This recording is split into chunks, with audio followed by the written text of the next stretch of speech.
So, there's beautiful products that aren't very functional. Then, there's functional products that aren't very beautiful. Then, every now and then, you come across a product that ticks both boxes. You know, like Apple and Saasu. Welcome to the Small Business Big Marketing Show, where successful small business owners share their secrets to take your marketing to the next level. Now here's your host, Tim Reid.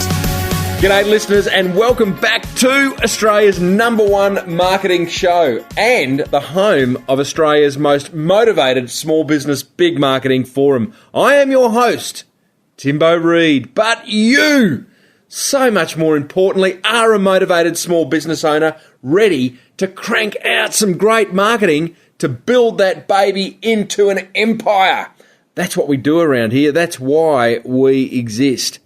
I am coming to you from a room in the Sydney Hilton Hotel. Yep, I'm on the road again. I'm up here for 3 days. Got some keynotes happening, catching up with some clients and some prospects, doing a bit of planning for 2015 and eating some nice food along the way. But I am sad to say that my favourite Sydney restaurant is closing. Chinteria down at Cockle Bay Wharf is closing. The rent got too high. Boy, oh boy, that is a landmark place. It saddens me when things like that happen. Fortunately, they have other restaurants in Sydney, but this one was special. Had a big fat Buddha in the middle. It was actually a real experience to go there. I just loved it. Anyway, it's Gonski. It's going soon, next month. But life goes on, I suppose. Change is one of the most definite things in life. As I said, coming to you from the Sydney Hilton, I am sitting in my room. I will take a photo and put it in the show notes. You should see my mock studio setup. Incredibly glamorous travelling and podcasting on the road, I must say. I have a towel, a bathroom towel, on the table to soften the surface. I have two lovely, sort of maroonish, satinish cushions to my left. I have two pillows from my bed facing me. And just generally speaking, this is Podcasting Glamour 101. Hopefully it sounds okay. It might not sound as good as the car did when I was in Queenstown the other week. But hey, we make do. We've got to be productive. We can't worry about perfection. Production, not perfection, team. You've heard me say that before. So, great feedback on last week's show with Kaz Makepeace, the travel blogger. I was just reviewing the comments on the episode show notes over at smallbusinessbigmarketing.com, and this one made me laugh. John Bellingham left a great comment, loving the program, loving the episode, etc., etc. He finishes by saying, another great hour of small business big marketing audio assault. Cheers, Timbo. P.S. I actually drove a 17-minute detour on my way home just so that I could listen to the whole podcast. Warning, SBBM podcasts can increase your fuel costs. Great, John. Well, thank you, mate, for hanging out. It's that constant discussion that all us podcasters have about how long should an episode be. Long as it needs to be, not a second more, I say. But, it is an interesting thing. We have the beauty of being able to create content to the length we choose, as opposed to a radio show that is confined by, times, by ad breaks and producers screaming down the talent's neck and all that type of stuff. But great, guys, I love reading the comments in the show notes. It shows me what you're thinking and feeling and learning from each episode. So head over to smallbusinessbigmarketing.com, find an episode that you did like and leave a comment. I read them all. I respond to every single one of them. Other great news, 99 Designs have renewed until the end of 2014. I'm very excited about that. So thanks for all of those who have supported 99 Designs. Head over to 99designs.com/SBBM and there'll be a little surprise there waiting for you. Hey, big show today, team. I chat with Marc Lehmann, founder of online accounting software Saasu, and I've got a listener question about The Boston Consulting Group Matrix? Oh, let's get stuck right in. Righto, let's get stuck into that listener question because it's incredibly academic and intellectual and it's scaring me and I need to get it off my plate so that we move on to fun things, fun marketing things. But I do appreciate the question. It's from Stephen. Stephen says, "Hey Timbo, hope you're well." I am, Steve. Just been to the gym before embarking on this this podcasting, this mock studio. He says, "I love the show. I'm only up to episode 55. So, Steve, you have got some surprises ahead, mate. Thank you so much for starting at the start and working your way through. So my old mate Lukey would still be sitting alongside me, I am guessing. But I am slowly making my way through. I have decided to have a career change and have started studying marketing. Nice. Hey, that's what I did. So far, what I've studied sounds interesting. I like this part, but I don't really see the application yet. Yeah, well, it's kind of like there's the marketing they teach in uni, and then there's the marketing that you do when you want to earn money and grow a business. Guess which one this show's about, Steve? He goes on to say, "Your show, however, speaks of things that are instantly applicable." Oh, goodness me! How dare I? Not sure if you have covered this since episode 55, but I've not heard of any of your guests or yourself speak about things like, wait for it, Porter's 5 Forces or the Boston Consulting Group Matrix. Are these things being used today by marketers? Says Steve. If so, is it mainly big business, not small business? Thanks for taking the time to read this. Regards, Steve. Well, here's the thing, Steve. Us motivated small business owners, like you, who tune in to this show, are motivated small business owners. We get stuff done. That's what this show's about. The premises behind things like the Boston Consulting Group's Matrix, Porter's 5 Forces, good premises. I won't go into what they are. Not the right show to do that. You're doing that in a uni. But, you know, there are certain marketing principles that apply no matter what size business you are. What I find is the bigger businesses use that language. I call it bullshit bingo. Am I allowed to say that? You know, when they use big words, be taking that offline. Hey? We just need to wash through that bit and we'll do the other bit. And I don't know, all this language that sometimes it freaks us small business owners out. But they do use, they probably would be more inclined to use the Boston Consulting Group Matrix. But it's not kind of language we use. I've not sat through meetings where someone says we must pull out the BCG Matrix and apply that. But what is the truth, Steve, is that there are certain marketing principles, I call them marketing wake-up calls, that apply to businesses of all sizes.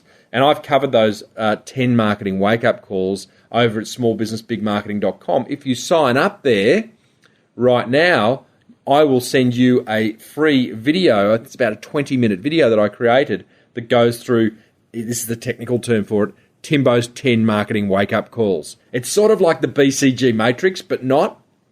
So have a listen to them, Steve. We here at the Small Business Big Marketing headquarters are all about taking swift marketing action, and we're into production, not perfection, as I said earlier. So hold on to the coattails here, Steve, and you will go places. Keep studying, keep learning all that theory, but you'll find that things are a little bit different out in the real world. Hey, by the way, I do love getting listener questions, and it's the reason I started the Small Business Big Marketing Forum. It's questions just like that we are talking about inside the forum.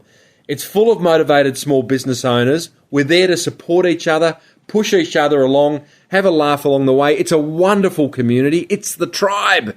And I'd love to see you in there. So head over to smallbusinessbigmarketing.com, click on the forum button. It's $1 for the first 7 days. Hey, can't beat that. See if it works for you. It will. And I'd love to see you in there. That's the Small Business Big Marketing Forum. Or the Inner Circle, as I also call it. Now, while we're on the topic of marketing theory, let me try and turn a little bit of design/branding theory into practice so that you can get some beautiful design, because it's kind of what this episode today is all about. You see, I talk about branding a lot. It's a term that gets thrown around by all types of people, I've got to say, and you may be wondering what it's all about. What is branding anyway? Scream people. In a nutshell, it's the set of perceptions people have about your company. You need branding to create an emotional connection with your prospects. Design is a major part in communicating your brand and standing out from the competition. And boy, is it important to stand out. But what options are available to business owners with little to spend on design? Many have turned to online marketplaces like 99 Designs to keep their brand fresh and healthy and looking beautiful on a budget. Small businesses get maximum creativity with 99 Designs contest model, where dozens of designers from around the world compete to deliver the best design for you. You get to be involved in the process and walk away with a logo, a brochure, stationery, a car wrap, or any other design that you're looking for that truly represents what you and your business stand for. Great design is a solid differentiated team, as you'll shortly hear from today's guest. See for yourself, it only takes a week to get a design and you are guaranteed to love it. Visit 99designs.com.au/SBBM. That's for Small Business Big Marketing, SBBM. And get an exclusive listener gift of a $99 power pack of services, on average resulting in 185% more designs for you. And that's free today. 99designs.com.au/SBBM. Hey, now speaking of getting stuff done and making sure that your marketing is rocking, if you have got any, and I mean any query, guys, around your online marketing, then head over to the very good team at netregistry.com.au. They are there to get your online marketing sorted. That's what they do. So if you need a domain name, your website might be running a bit slow, it might be loading a bit slow, so you need to review your hosting. If you want to do a little bit of pay-per-click advertising, a little bit of search engine optimization, you want to find your way to the top of Google, to page 1 of Google, because you are who Google says you are. Then head over to netregistry.com.au and see all the wonderful services they have for motivated small business owners to get your online marketing sorted, to get it underway, to take a pain point off your desk and put it on theirs, because they love helping you with your digital footprint. That's netregistry.com.au and tell them Timbo sent you. So, last week I mentioned we're having a meetup for Melbourne listeners, or you can be in another state, feel free to fly in. The meetup is on Thursday, September 24. From 4 o'clock, we will be getting together the forum members only, and then from 5 o'clock, all listeners are welcome. So you could join the forum between now and then and have an extra hour with some motivated business owners, including myself. It'll be at a Melbourne CBD location, that is Central Business District, and it should be Central Small Business District, shouldn't it? A CSBD location. You can find out all the details over at meetup.com/small business big marketing. I would love to see you there. We're just going to have a chinwag. We're going to talk about marketing, have a bit of a laugh, slap each other on the back, say, I love you. I love the work you do. Oh, I love how you've used marketing in that some way, shape or form to grow your business.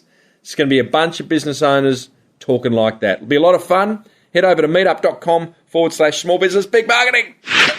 Okay, let's get stuck into today's guest, who is Marc Lehmann from Saasu Online Accounting Software. Let me spell Saasu for you. SAASU.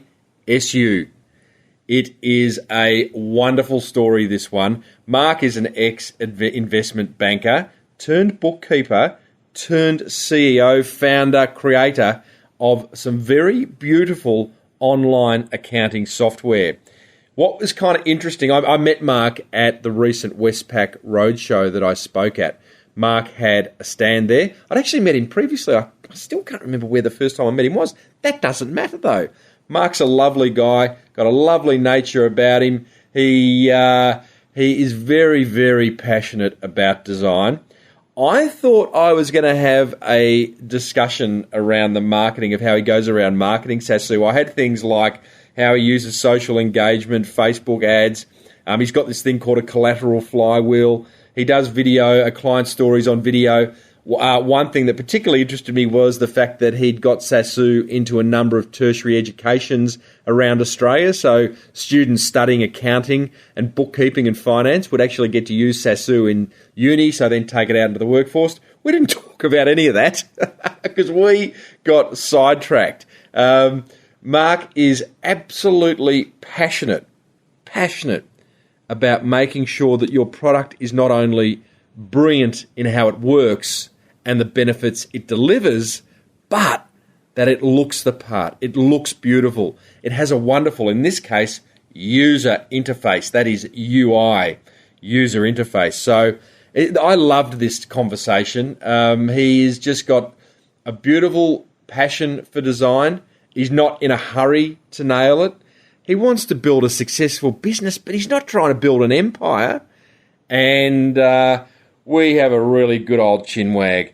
I started off by asking Marc whether he was more Bill Gates or Steve Jobs. You're beautiful. You're beautiful. Definitely Steve Jobs. I love design. I think it's fundamental. Aesthetics is really important to humans, so I'd have to say Steve Jobs. I do have a lot of respect for what Gates did, but he's the man I most follow. Yeah, so and the Jobs thing's all about aesthetics. It's about making things look beautiful. Tell me more about that.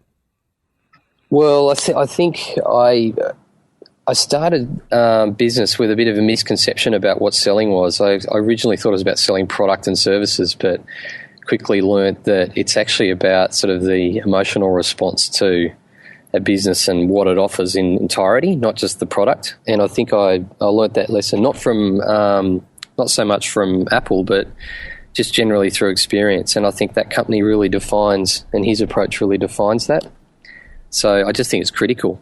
So you have to sell the emotion. Music to my ears, and I know many listeners' ears. Some business owners kind of shirk at that. I mean, many business owners, that's a very emotional thing to say, isn't it? It's not very rational. And it is. And hey, business is serious, Marc. Absolutely, yeah. And but the thing is, I prefer that side because at the end of the day, you know, business owners are doing this because they had this sort of entrepreneurial spirit, and that's an emotional decision. They're leaving jobs, taking risk. And that whole side of things is about the feeling they're getting from running a business, and those people are really passionate about their products, and selling that and selling the passion and selling right across their business and not just treating it like a commodity is what makes them successful. So I really believe in that emotional side of what people do.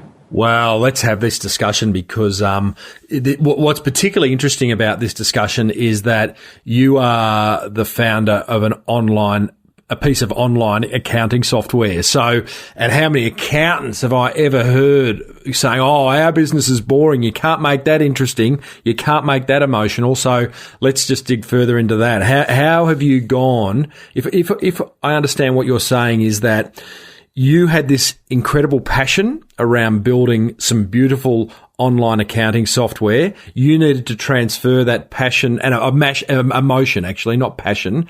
You had to transfer that emotion across into your prospects, your clients. How have you gone about doing that? Well, it's mostly been about how we look at the market. I think a lot of people look at particularly software, and in particular accounting software, people look at the market like it's tax and it's compliance, and that's boring. It is really boring. But people forget that business owners, when they're using accounting systems, they're actually using them as business systems to try and do a lot of the operational things they need to do to make the sales happen and to workflow. So it's actually a very small amount of it is compliance work and doing business activity statements and things like that. So we knew that, and we knew we wanted to build a product for business owners first and foremost. So that was probably the key thing we said, okay, let's build for the business owner. Nearly everyone in our industry wants to build for the accountant because the accountant's their massive sales channel. So they go, let's build what the accountant wants. And, you've got to build compliance things in accounting software, which is like business activity statements and payment summaries, or what they used to call group certificates. But we said, actually, what the business owner's doing every day when they get in and they have to deal with accounting stuff is they're using it like a business system.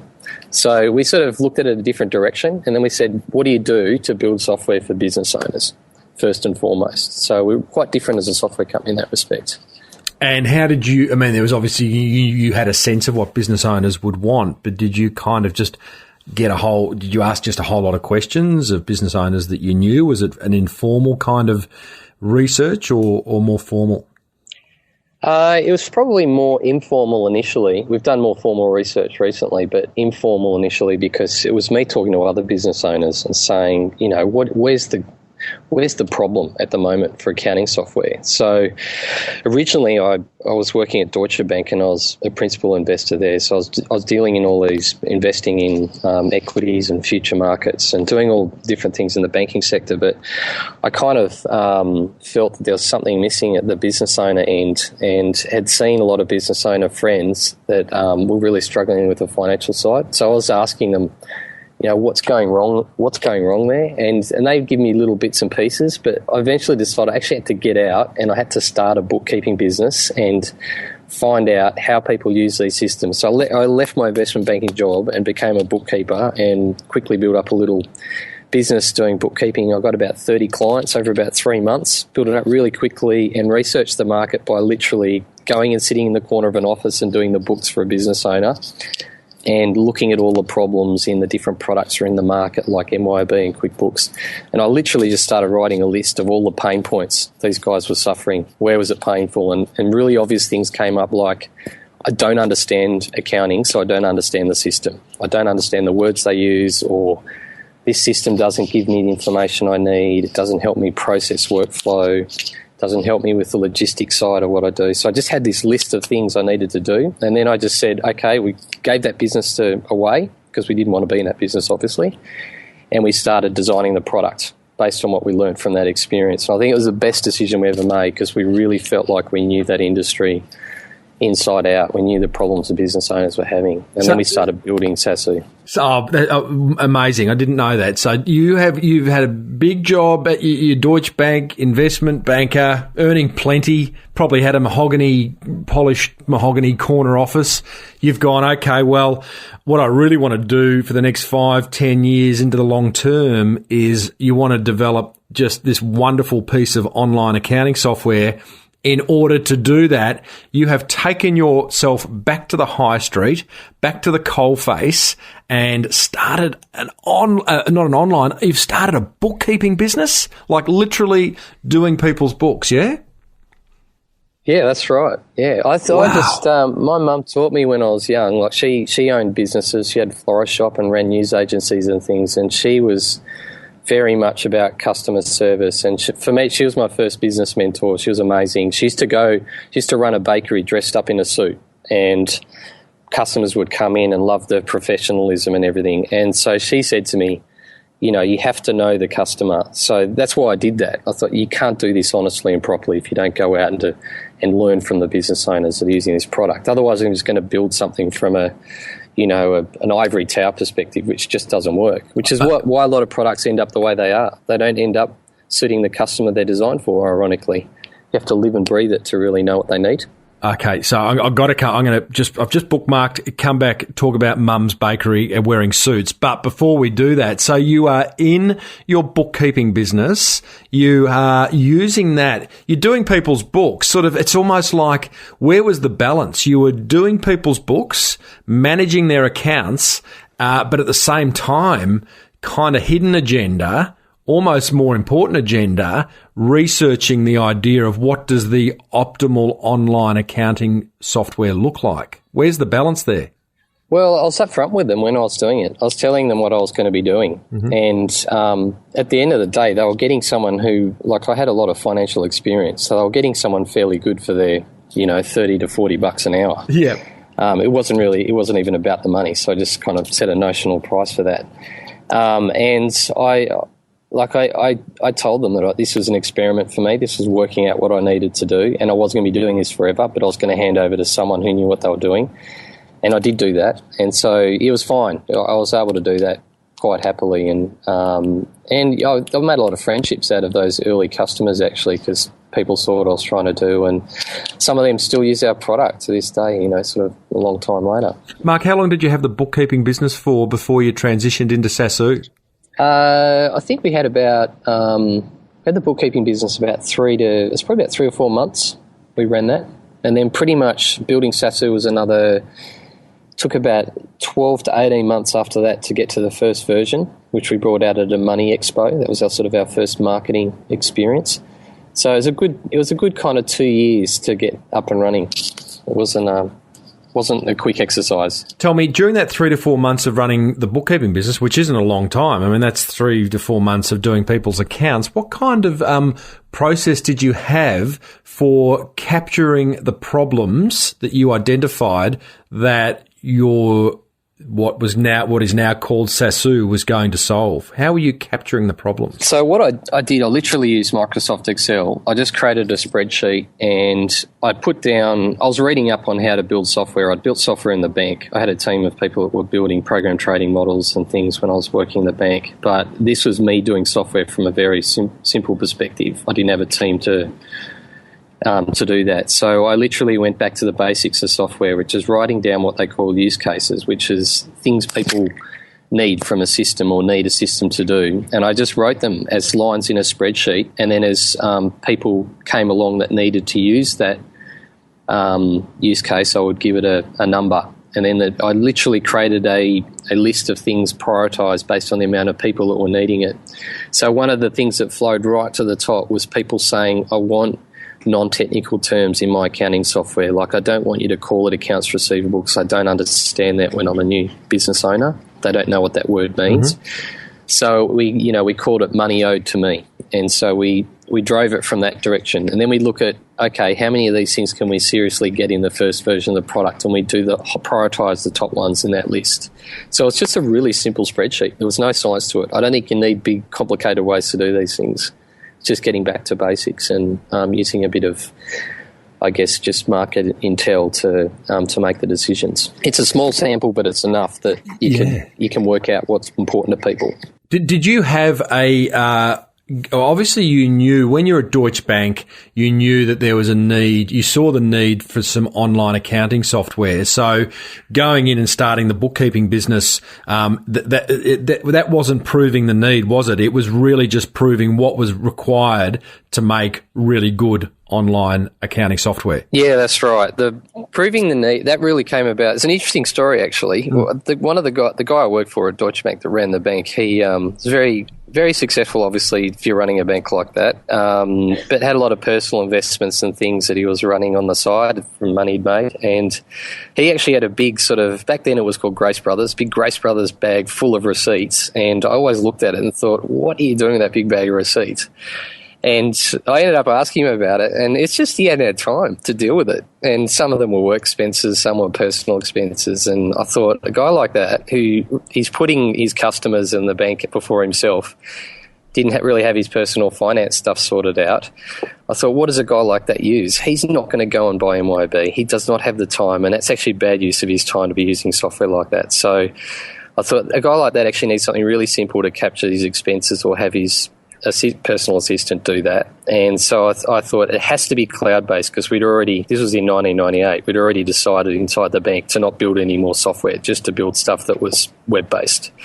So I thought, actually, this is a brilliant business idea. Go and build a web-based system and for simple finances for people to run their investments or their business. So that's what kind of how it came about. And I like the business idea because it was also difficult. I think whenever you get into a new part of the market, people naturally go and start businesses in the easy thing, but it's the hard stuff is where you make the money.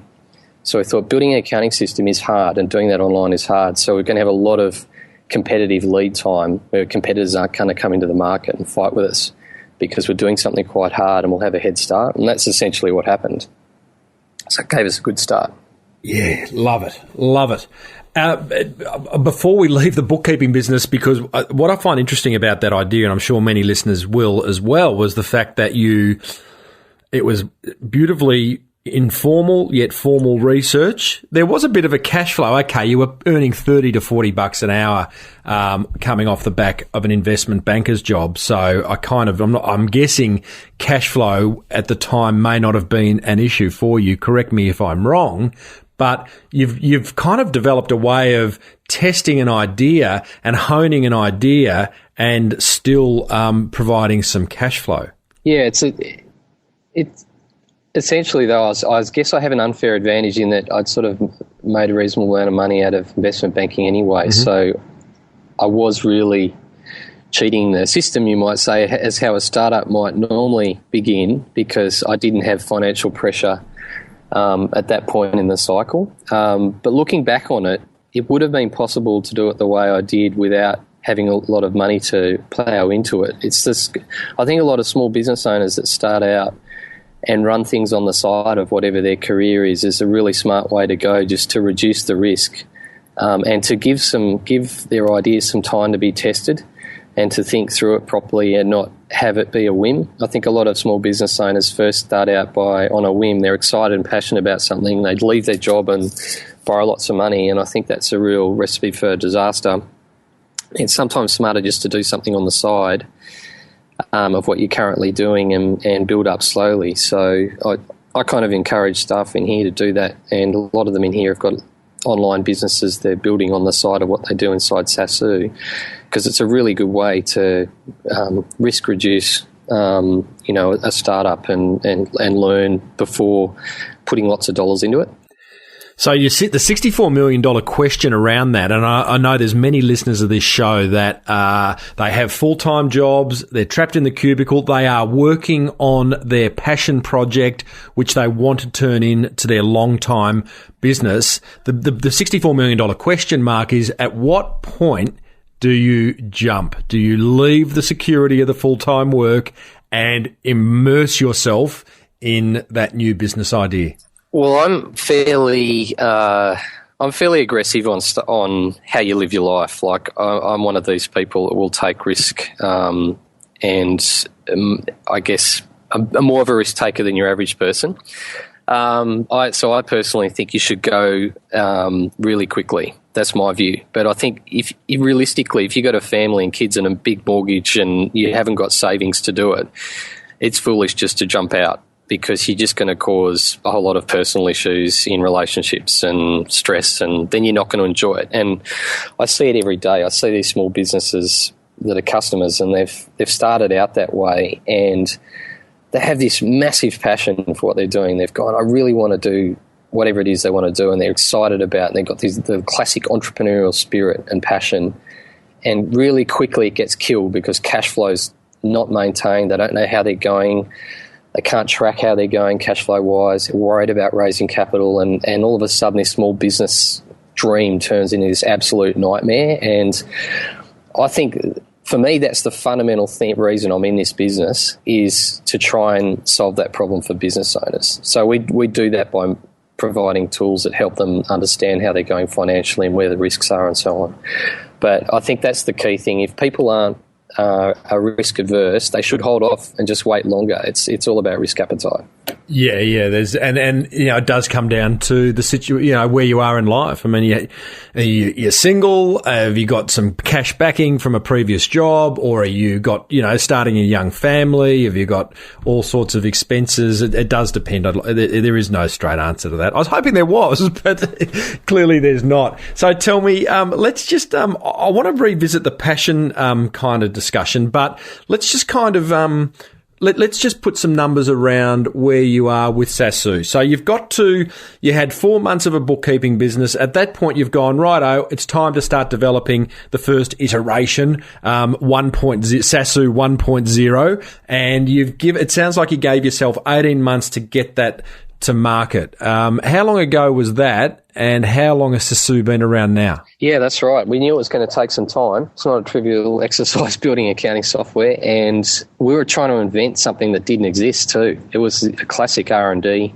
business in that there wasn't cloud computing. It wasn't called that. It wasn't even called on demand or anything. It didn't have a name, and we kind of described it to people as, this is a shared server, like your financial information is online you share a server with a lot of other people, and because you're sharing that server, you're reducing your costs for having accounting software. And because we manage all the security and the backups and everything, you can, saves a lot of time at your end, and you're not having to pay for upgrades and all this kind of thing. So we had to educate the market and had to invent the words to describe it and how to sell it. And that was going to take time in itself, not just building the product.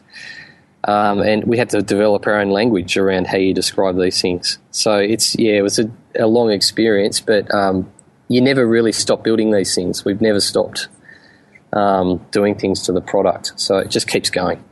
So where are you now with it, Mark? Can you kind of give us some numbers? Give us your scoreboard, if you like, number of users, revenue, staff, countries available in? Yeah, sure. So I think since we started, we've had about 100,000 people on the system. So it's in the tens of thousands of businesses now, and they tend to be larger businesses because we've been around for a while. We've built our product up to be able to scale. So it tends to have businesses that have got employees or are a bit larger, it's got an inventory system. So people that are assembling things or selling things online are the typical type of customer, or in retail businesses. So it's built a lot. And then there's probably, a good 3,000 accountants that use the system now, and we're across about 10 different universities Saasu's taught in. So it has come a long way, but we're still a baby in the scheme of things. There's some big global companies that do this that are in the millions of customers in the software world, but it's still early days. It's a slow product cycle because moving online is not a quick thing that everyone in the world does instantly. It's kind of like the adoption of mobile and internet. It does take some time. So it's still early days. It's like the first 5 minutes of the football game really is how we see it at the moment. Tell me, you were. It sounds to me like you were the first online accounting software, correct? I think us and NetSuite in the US started about the same time, from what I worked out. I didn't How long know ago they existed that? When I started. I started in 98, and we incorporated in 2000, and I think NetSuite was around the same time. So we were busy doing something similar way back then, not knowing each other though. So it goes back a fair way. What have Xero's come along and obviously stolen some, I'd say, mind share. I don't know what the market share looks like. You can tell me. But Xero, to me, I would say, has got the biggest mind share awareness of, as you know, if I went out into the street and said to 100 people, tell me, name an online accounting software, I'm going to guess those who know what I'm talking about, 8 out of 10 are going to say Xero. MYOB, from what I understand, are moving in, we've finally embraced the cloud. They were a little bit slower. Again, correct me if I'm wrong. I'm just making these observations as a punter almost. MYOB, up until recently, were still updating their software via sending out disks to clients and downloading, being able to download from the site. But if Xero and MYOB have got the lion's share, Saasu is kind of sitting there as now, despite the fact that you were a leader, are you more boutique in nature now? Yeah, we are, and that's by design. We wanted to run, like, we're a profitable business, and we didn't want to run a business that we had to raise a lot of capital and be worried about the next capital raising. Which is what Xero have done? Yeah, that's right. So Xero's model is what they call like a manufactured sales model, where you manufacture sales to increase the amount of customers you've got. Then you go back to the market with that increased customer base and you raise more capital. And then you do that again and you roll that over and over and you grow your business that way. So it's quite different. We're more what you'd refer to as a gravity sales model. So we try to attract customers that are sort of long-term customers, and we do that slowly without spending lots of marketing dollars. We find interesting high ROI ways to market instead of manufacturing that. So it's a different model. And then MYOB's dealing with the incumbency problem of hanging on to current customer base. So they're in a different situation again. They're dealing with the innovator's dilemma. And so there's three quite different business models. And we never wanted to be the big guy. We wanted to be something that people really loved and have a profitable business, because I don't think there's any point doing this if you're not sustainable. And I think Xero's got, I'm not sure, I think it's $40 million losses or something they're dealing with. And we said we just don't want to have that stress hanging over us and having to worry about can we get the next capital raising done. So it's a different mindset from the owners of this business to be more, I guess, enjoy the journey more and earn our customers in a different way. So it's a choice rather than something that's just evolved that way. I might be using the wrong term, but you guys, the owners of Saasu, you want to build a brilliantly useful product, but you are not out to build an empire necessarily. You are There's some lifestyle kind of objectives amongst the owners. Actually, if I was going to say, if I describe it as thinking of Saasu, we're more of trying to look at the craftsmanship and the artistry of building software and what that means, and to build really, fantastic software that's aesthetically pleasing, works really well at high scale and for bigger businesses, and is high quality and is backed by a business that's making money. So we really wanted to build that in lieu of sort of, I think it's a bit of a vanity metric to say biggest is best. If you look at Apple's the most valuable company, but it has a tiny market share relative to what all the other guys have got. So it's hard to judge companies' performance based on the vanity metrics of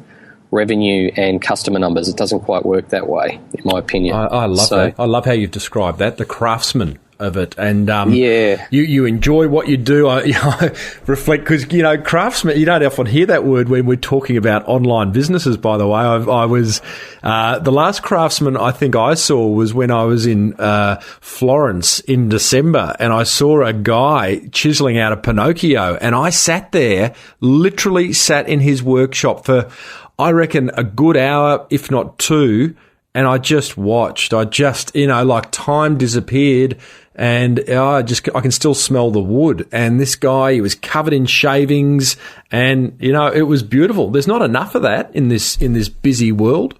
Yeah, that's right. I just think that the world is changing on what it demands from people in business, and it used to demand price mostly. It still does to a degree, but now companies like Apple have reshaped the market, and people are now expecting a certain sort of aesthetic, and they're expecting an experience from a service perspective, like with their Genius bars, and just how the company operates in the market. They're expecting something that's way bigger than just the product.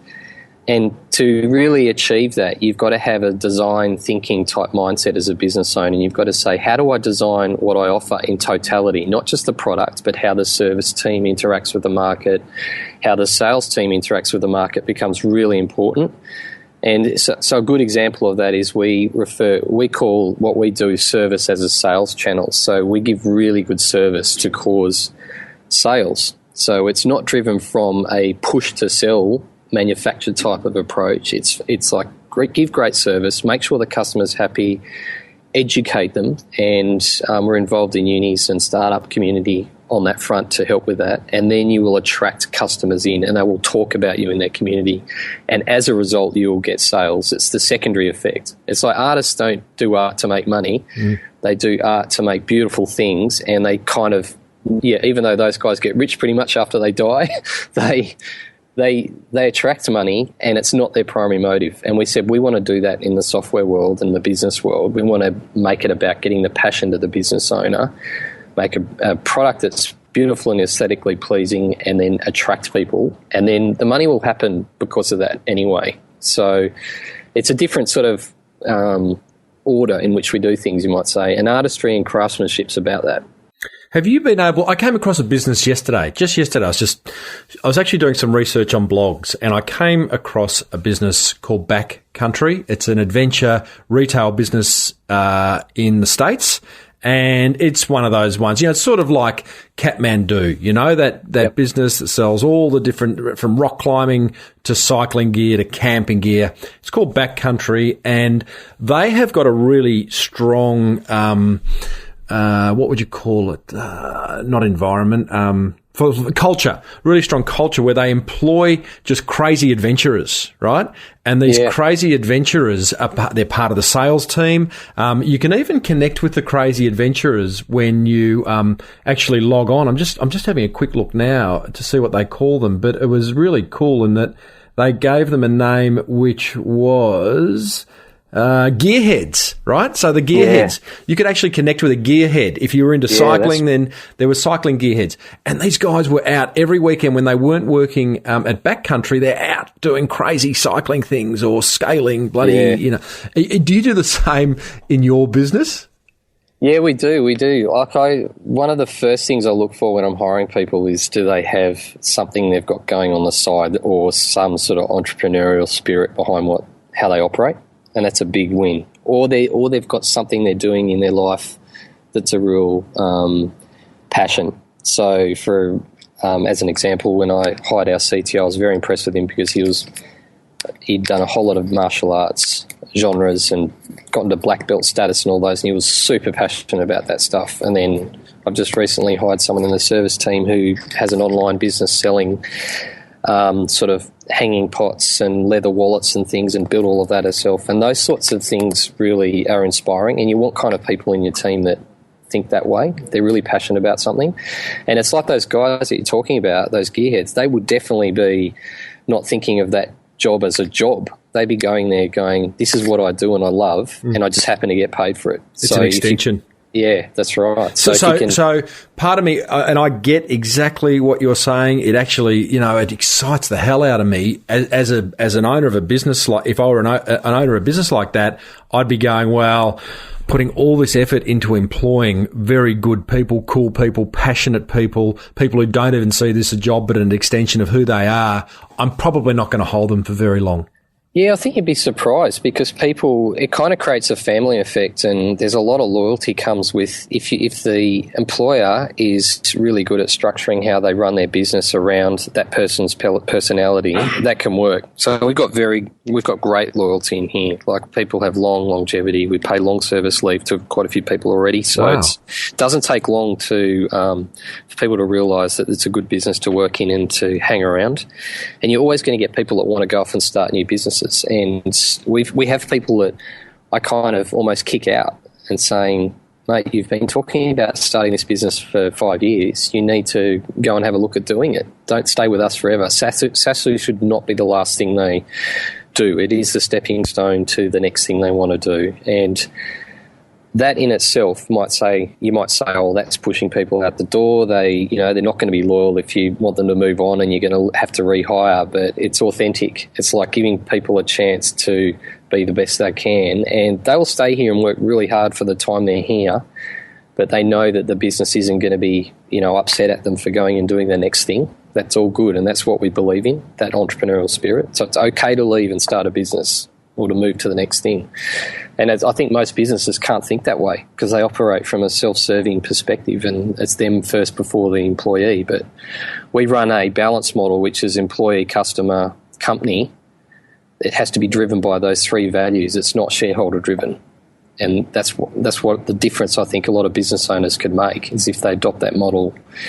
The business actually ends up better off. You end up with more loyal customers, you end up with more loyal staff, and the business actually makes more money than being a purist shareholder-driven company. Interesting. Have you really, time to tell the truth, not that you haven't been, but have you had that conversation with an employee where you said, righto, we love you, but you've been talking about that new clothesline peg idea for too long? Go. Yeah, I did. Actually, the second guy I hired, he left about a year ago, and he's running a program trading business in Indonesia now, trading financial markets, and he's a guy that had been wanting to do that. And he's a very important person of the business, and I'd been saying to him each annual review, mate, you should go and do it. Wow. Stop thinking about it. So I really, I have massive mixed emotions about that because he's a friend of mine now, and he was a guy who was really important in the business, but he had his ambitions, and I wanted to make sure he didn't, sacrifice that for his loyalty he had to our business, which I greatly appreciate. Yeah. But he's a human after all, and that's got to come before money. I hope he's using Saasu in his new business. Yeah, of course he is. Hey, I was going to. I'll revisit that passion conversation, but you've answered the question. My question was, when I talk to business owners or founders of businesses, it was originally their idea to do whatever they decided to do, and then they've launched that idea and they've had some degree of success. Of course, the ones that I speak to have generally had great success. Now, then it's like, how do you then take the passion and in your case, that need to create emotion in online accounting? How do you then take that and make sure that everyone else in the business shares the vision, shares the aim, and takes what you had and grows it? Because sometimes that's really hard. But you kind of answered that by saying we just basically employ the right people, which is easy to say, harder to do. Yeah, I think one of the key things you got to do beyond that, though, is you have to have them very involved in the whole process of planning and give them the ability to run their own machine. So, each people in different parts of the business have their own machine they're managing, whether it's a marketing automation machine or it's an engineering team, and they really have to be left to do that the best way they can without a management team trying to chop and change things and get too involved in what they do to the point where it's really frustrating for them. Mm-hmm. And that it's almost like a management meddling, I call it, happens in a lot of companies, and it really upsets senior people in teams, because management can be a bit fickle sometimes in some companies and muck things around and change things, and it becomes like a moving feast that they can't control. So I think the trick is that you've got to hire the right people and let them do as much as possible themselves without interfering too much, and just have really good conversations about strategic issues that are the guidance for what they're doing anyway. So if that's set really firmly and everyone's really clear on the strategy, they can get the other bits right themselves, and it's in line with what the business owners want. So you're all happy then. Yeah, so, gotcha. Yeah.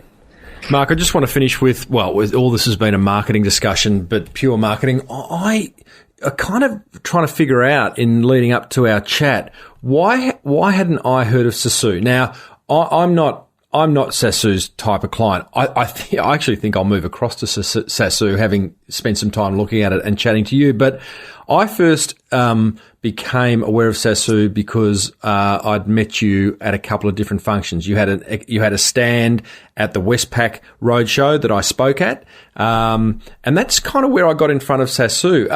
I know about Xero and MYOB because they're just, they've got big budgets. Sounds like they're going into lots of debt, and they've been around a while. MYOB's been around a while, all that type of stuff. Saasu, again, not your ideal client, one-man show, but how are people finding out about what to me seems like a hidden gem? Yeah, well, the main way people find out about us is still online. That's first and foremost in our stats. It's through Google and ads online. PP said pay-per-click advertising, Google AdWords? Right.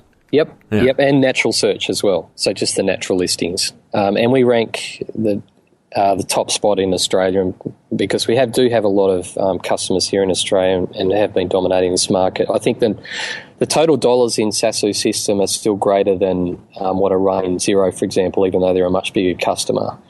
A much bigger company, and that's because our customers tend to be quite large. So we still rank really well, and that helps a lot. When you say rank, is there a particular keyword that you're talking about? For things like online accounting and on accounting software, we wouldn't. That would be one of the older companies would generally win that one. But for the new space in online accounting.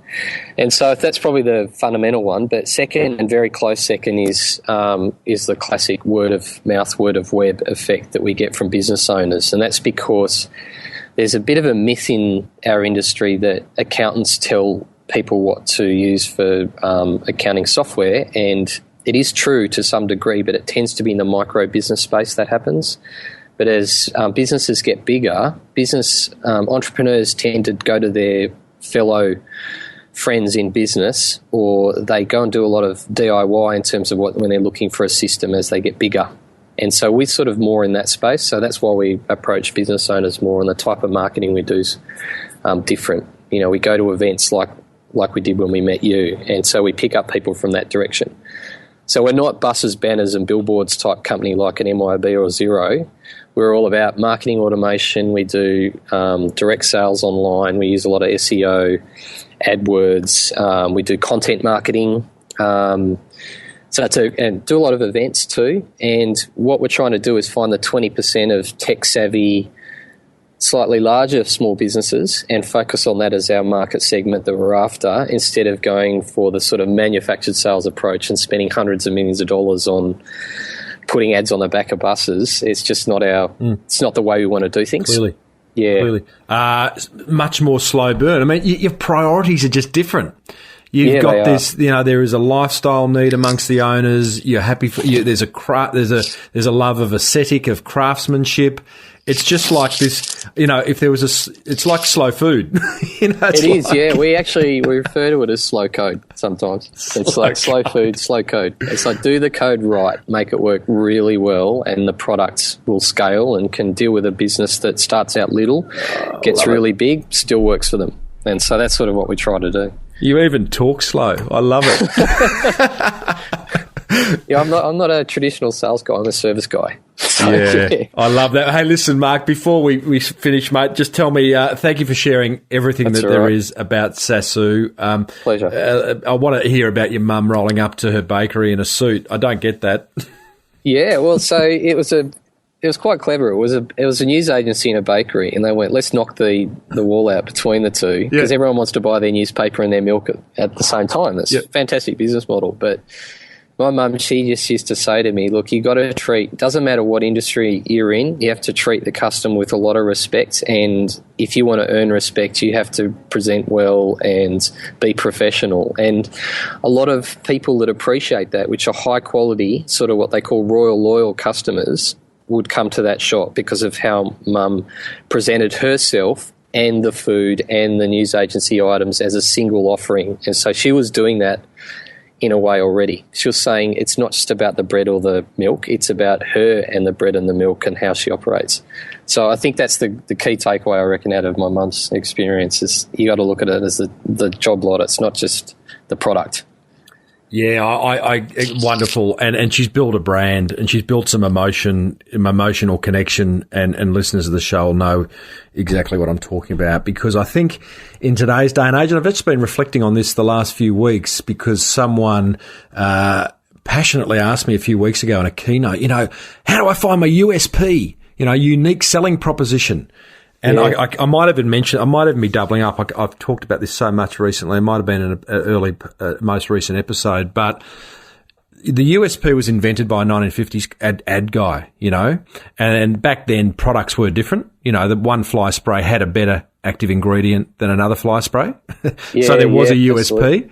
Nowadays, one could argue that most products are the same, and most service offerings are the same. So what's going to differentiate us is the way the people in that business go about the business. Absolutely. Yeah, I totally believe that. And you can see so many examples of it already out in the market. But the thing is, the good thing for small business owners that are listening is that you have a real opportunity, because still such a small percentage of businesses operate this way. There's very few apples out there. There's very few. It's less than 5%, in my opinion. And that's a massive opportunity for a business owner who's in a difficult situation competing with lots of other people in a similar industry. It's an opportunity for them to say, okay, we can make ourselves unique in how we operate in the business. It doesn't have to be about the product specifically. It can be how they choose to operate. And so it's a great opportunity, I think, for many industries out there. Well done, mate. Listeners, you have been listening to Marc Lehmann, Chief Craftsman at Saasu. Like yeah, well, time to change that business card, mate. I'm looking at it now. Chief Executive Officer doesn't ring true. Head over to Saasu. Great name, hard to spell. SAASU.com. Check it out. It's even if you don't need online accounting software, have a look at the site and how he's gone around about putting it together. It's beautiful. Marc, thanks so much for sharing, mate. Thanks, Tim. Appreciate it. You're beautiful. You're beautiful. Oh, I feel like I need to just slow down. I loved that chat. Do you like it? I liked it. It was slow. It was kind of comforting. was kind of how life should be. Hey team, what did you learn from that? I learned a lot. I want to share my top 3 with you thanks to Net Registry and 99 Designs, because there's so much gold in that little fireside chat. There was I got a top 3, probably going to go top 4 because I just can't decide. Number 1, I think we should all just slow down. I loved Mark's reference to slow code. I'll give you a little insider tip. I have a little, is it a process? I don't know what you call it. I do a thing called jam, just a minute. And every hour I stop for 1 minute. I have a little chime that goes off on my computer and I meditate for 1 minute just to kind of flush out the head, get back to normality, loosen the load, so to speak. So slow down, slow code, slow food, jam. Number 2, learning from Mark, pay attention to aesthetics. Hard word to say, hard to spell, important though. Get a grip on how your business looks. We're a judgmental lot, team. We are so judgmental. And the visual emotion and the visual look that we create for our businesses is one of the first things your prospects and your clients see. And we do make a subconscious, maybe sometimes conscious decision. You want to make your brand look beautiful? Head over to 99designs.com.au/SBBM and you're away. That's how you solve that problem. Number 3, learning. Remember, you're selling emotion. Oh, I'll never get sick of saying this. Yeah, great marketing's all about emotion. Go back and listen to all the interviews, the 200 plus interviews on this show, and emotion plays a massive part. The world's most viral video, First Kiss, hey, that was emotional. Tom Dixon from Will It Blend, he's into emotion. Mia Friedman from Mamma Mia, she talks about the emotional entry point. Can't bang on about that enough. Number 4, said a top 3, can't do top 3. Start a business as a way of researching and identifying the gaps your future business will fill. I love how Mark went from investment banker, I nearly said investment wanker, but I didn't, to owning a bookkeeping business for 3 or 4 months, identifying the gaps, completely open about it to the people that he was doing the bookkeeping for, and then he starts Saasu. And he's got a crystal clear idea of what the market wants and is missing. Love that. I also love there was some little kind of words he used throughout that interview. I don't know whether you picked up. Buses, banners, billboards. I love that phrase for what we call push marketing. Word of web. Hey, word of mouth, word of web, like that. I liked how he referred to himself as a craftsman. Hey team, if you have got some feedback, a thought, an idea, an inspiration from that episode, I'd love to hear about it. Please go to the show notes. Episode 204 of smallbusinessbigmarketing.com and just tell us what you thought. I read them all. I respond to them all. I love it. All right. Thank you, Mark from Saasu. I feel as though I've just slowed down a whole lot. Righto, I've sped up again. I'm back to the old Timbo. But I must do that little just a minute. It's getting on to the hour very shortly, so I'll stop and do my just a minute. Hey, upcoming guests. I did a great interview last week for next week's show. Josh Nichols from Platinum Electricians. How to create raving fans. Man, this guy, he went from being a sparky in a van on the Gold Coast. He's now got a $20 million franchise, turning over 20 mil a year. And he talks about how to create raving fans. He's got a 21-step process of what I call 1%ers. It's such a good chat. I've got one of Australia's top multi-level marketers coming on the show. I have got, that'll be interesting. I'm having actually dinner with him tonight in Sydney, getting to know him, and he'll be popping in the next couple of weeks. I've got the Honourable Jeff Kennett, who is a very famous politician, Victorian Premier, years gone by, doing a roadshow with Jeff at the moment, and he is going to talk about getting stuff done and managing the haters. the doomsdayers, the doubters. Plenty going on. Hey, head over to the Small Business Big Marketing Forum. I'm in there every day answering marketing questions. Lots of other small motivated business owners doing the same thing. Love it.